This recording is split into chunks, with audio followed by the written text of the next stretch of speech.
Hello everyone, I'm Dan the Man, and this latest episode of Harley Quinn was really good. It went by so fast I actually thought at first it was shorter than normal. But nope, it was just such non-stop action that it kept the pace moving so fast I hardly realized 22 minutes had passed.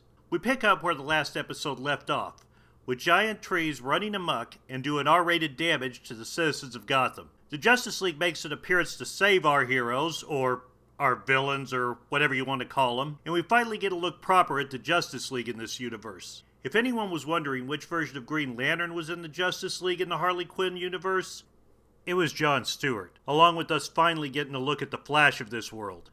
But the highlight of the Justice League scene was Superman and Wonder Woman's interactions with Harley, her crew, and Poison Ivy. Although when Ivy grabbed Wonder Woman's lasso so the Justice League would believe that Harley and the others were not responsible, all I could think was, and they didn't do that at first because why?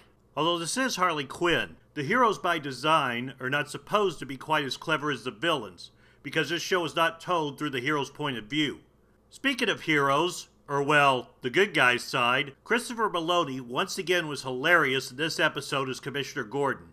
A man who only really wanted one thing in this episode, to blow up the giant trees with tanks. And I can relate. If I had a tank, there is nothing I would want to do more if giant killer trees were running amok. We then got another appearance by the Queen of Fables, and while not as funny as the last couple of times in her limited screen time, Wanda Sykes still delivered a great performance here.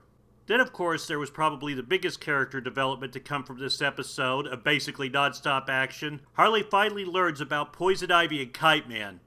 I actually thought she had before, much like Dr. Psycho did, but apparently, I was remembering wrong. The scene of the girls having a talk where Harley finally truly realizes what a selfish friend she's been to Ivy all this time, amongst the team fending off against the giant, was some great stuff, and managed to deliver the moment in a fun way that didn't slow down the pace of the episode.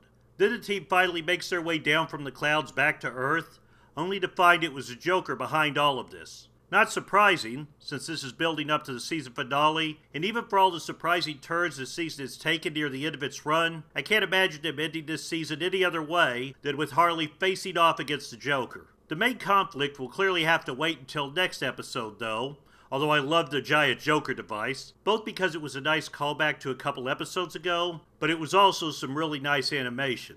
Like last episode, the animation is top notch.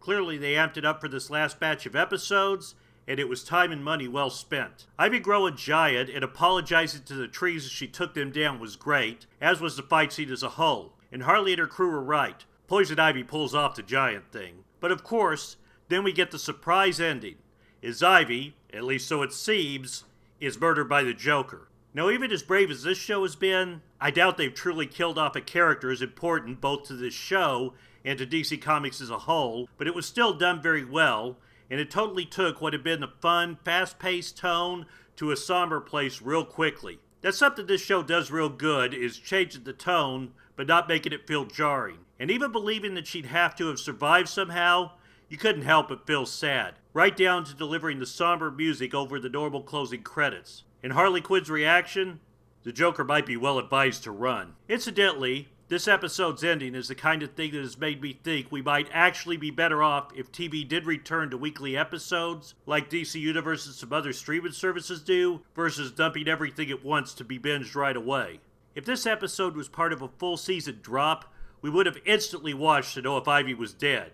Whereas now we have a week to mull it over, get excited to find out, and speculate about her final fate. That's the kind of thing we get to do less and less with TV now, and I do think it takes away some from the full experience. All in all, this was a great episode. It was non-stop, fast-paced action from start to finish, and still managed to deliver some great character moments that this show has always done so well. The cast really brought it in this episode.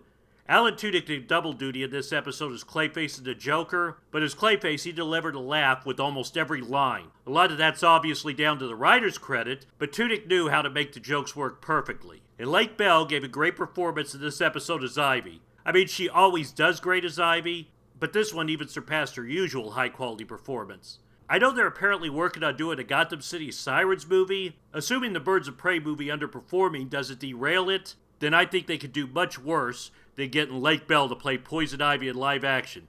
She really does have the character down pat. This was a great penultimate episode, as it set up for the show between Harley and her crew and the Joker.